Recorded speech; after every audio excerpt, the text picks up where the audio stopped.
Welcome to Brightsquid's Secure Mail and Message Templates. Here you can reuse message content and quickly send similar or identical messages to patients and professional colleagues.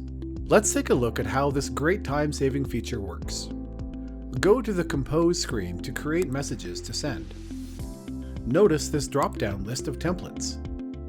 A point to remember: when you select your template, it will overwrite and delete any data you have already entered, including attachments. So choose your template carefully first, then make customizations. Here is an example: patient intake form, for collecting information in advance of a new appointment. Your pre-populated message content is immediately added. You can customize as needed or send as is.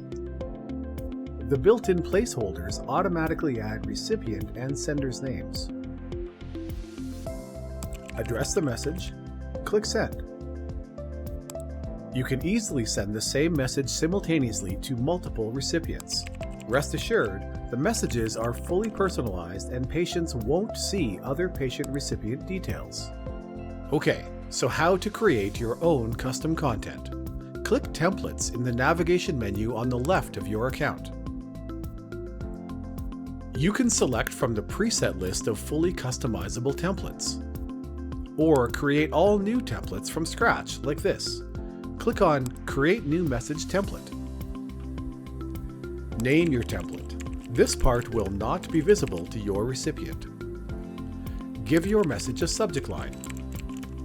This part of the template will be visible to your recipient. Lastly, the secure body of the message goes into this space at the bottom. Type your message into the box or copy and paste it from a Word document or equivalent. You can also add placeholders to automatically insert sender and recipient names. Sign off of the custom message. Add attachments. These exact same files will be automatically attached every time this template is used. Simply drag and drop and click Save Template. And the new template is instantly available to you and all your colleagues. To see your new template, go back to the Compose page. Click New Message. There it is. Need help with this or any other secure mail feature? Just contact our friendly support team at support.brightsquid.com.